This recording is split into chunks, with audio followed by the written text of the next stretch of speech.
Hello guys, welcome back to another video. Now today we're going to be doing a complete coolant flush on my N52 powered BMW 130i. Now in terms of the coolant that I'm going to be used to refill the thing, it is this stuff right here. Now this is by Febby Bilstein. This is the correct stuff.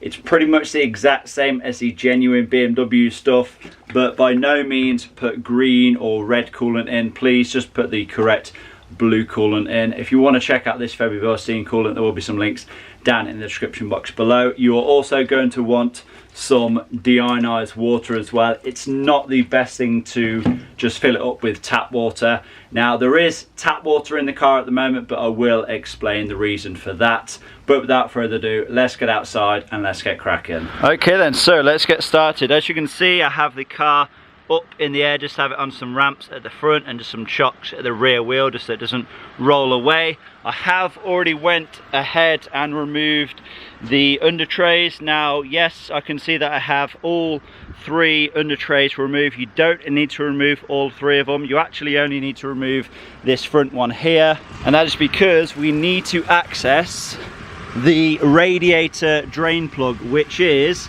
this thing just here. Now you're probably wondering why I have the engine running, and that is because I want to get the engine up to temperature, get the coolant or the water that is in the system now flushing around the entire system just to pick up any loose particles of debris. And if you take a look inside, you'll see that I actually have the heat on full. Fan speed, doesn't matter which you have that on, but you want to have the heat on full just so the heater core opens and you have the coolant running through the entire system. And the engine has been running for 10-15 minutes or so, so it should be up to temperature now. So we'll go ahead and switch this off. Now then, let me explain, why do we have water in the coolant system? We pretty much have next to no coolant in here, and that is because I was suffering with a coolant leak. So rather than keep topping up with coolant and then losing the coolant, I just put regular water in there. And if you take a look underneath, you'll see that I have went ahead and replaced both the water pump and the thermostat, and now it's time to do a proper coolant flush. Okay then, now let's begin draining the coolant for the very first time. So if we locate the radiator drain plug, and we will loosen this off anti-clockwise, of course. As you can see, that's starting to drip down now. So we'll go ahead and remove this completely.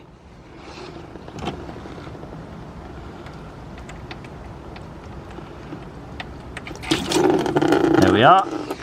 Now to help that drain a little bit easier, if we go ahead and remove the expansion tank cap, just be careful because this may be under pressure.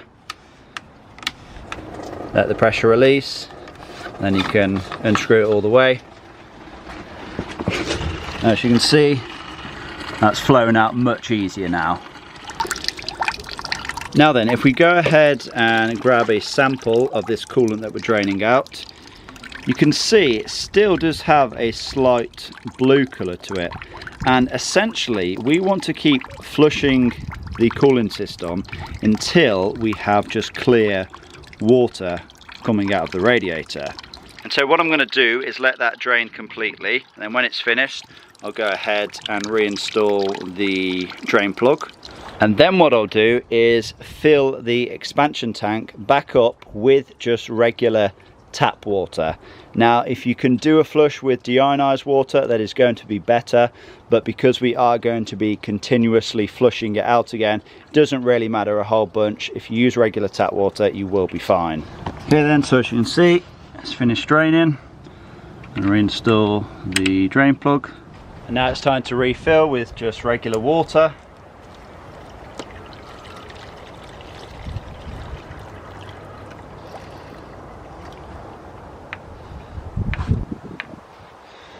And you're just going to want to refill that until you reach the maximum, which you can quite clearly see we're at the maximum now. So yeah, I'm going to reinstall the cap. Now let's get this thing fired up and get it up to temperature again.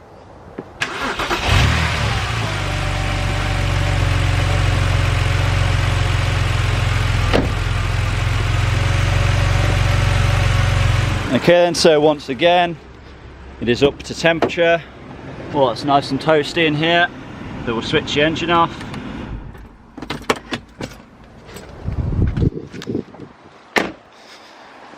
And we can proceed in draining the coolant once again.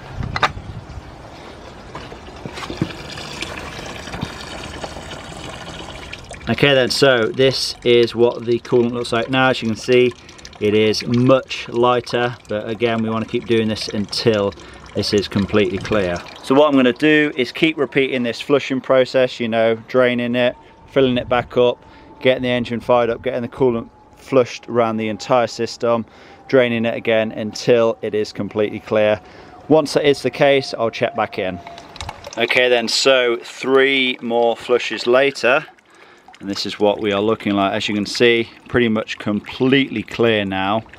And I'm in fact going to do just 1 more flush, but this time I'm going to do it with the deionized water, because there is going to be a good portion of this still left behind in the cooling system. Obviously, when you drain it from the radiator, you're not going to get every last drop out. You're going to get probably 50%, and I believe the entire cooling system holds around 10 litres. So when you drain it from the radiator, you're more than likely going to get around 5 litres out.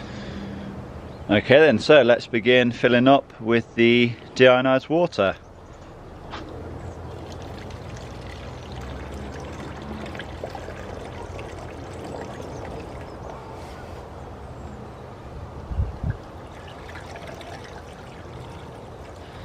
And now what I'm going to do is fire the engine up with the expansion tank cap off, because I do want to try and get a bit more water in there. I know there is going to be some air in the system, so yeah, I'll fire it up.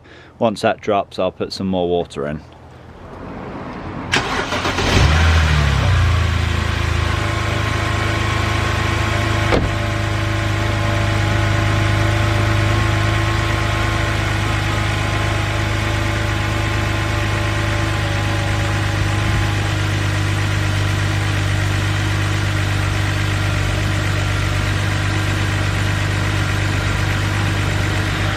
So then right now we have 5 litres of the deionized water in the cooling system, and just the exact same again.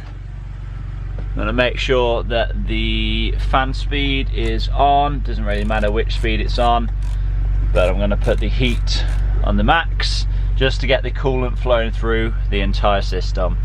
So then after 15 minutes or so, engine should be up to temperature, and we'll switch it off.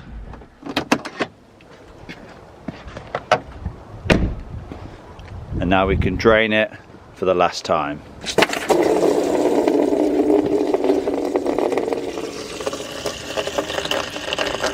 As you can see, that is just completely clear water now. Okay, so now that that has finished draining completely, we can go ahead and reinstall the drain plug. We'll tighten this down for the last time.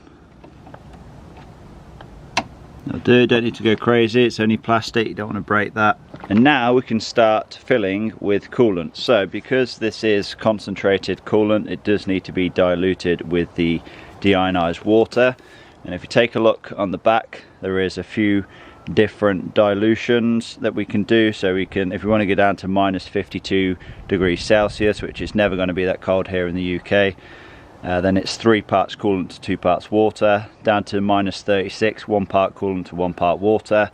But this one here is the one that we want to go to, down to minus 24 degrees Celsius. It's never ever going to be that cold, so we will do 2 parts coolant to 3 parts water. Okay then, so because the entire cooling system takes around 10 litres in total, and we want to have 2 parts coolant to 3 parts water, that means we will need around 4 litres of coolant and around 6 litres of water. Now bear in mind, we have just drained out a total of 5 litres of water, so that means there should be around 5 litres still in there. So we actually only need to add another litre of the deionized water, and then we'll top it up with around 4 litres of coolant.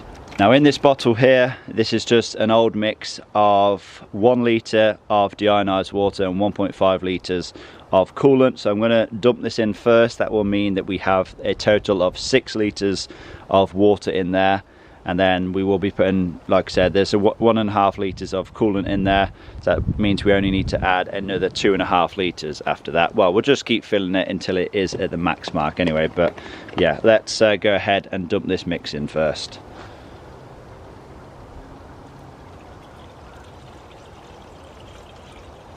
So like I said then, we should have around 6 litres of water in the system now, and around 1.5 litres of coolant. So now all we need to do is just keep topping it up with just straight coolant until we reach the max mark.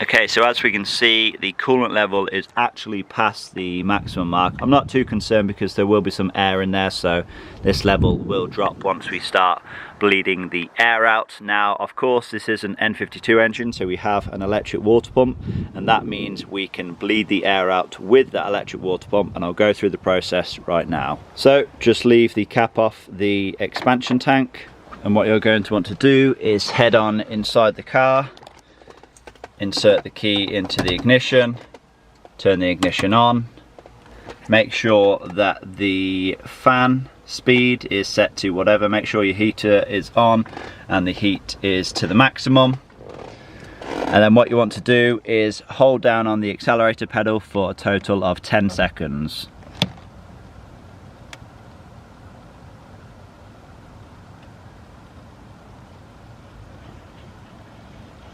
And then you should start to hear something happening. So once you've done that, the electric water pump should have activated, and you should start to see some air being bled out. As you can see, the level has already dropped. Here we go. This is the air being bled out of the system. Okay, so if we just let it do its thing for 10 to 15 minutes, then the air should be bled out of the cooling system. Then all we need to do is top it up to the max mark, and that is us pretty much done. Okay, so the bleeding procedure has now ended, and as you can see, the level has dropped. So all I'm going to do now is top it up with coolant until that reaches the maximum.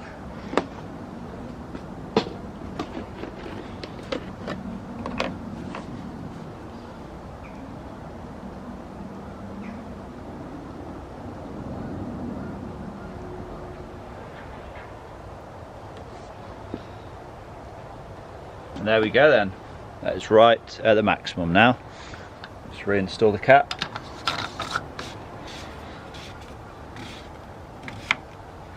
And that is us, pretty much, job done. And as you can see, I've already went ahead and reinstalled the under trays as well. Now what's left to do is get this thing back on the ground. And here we go then, that's us, job done.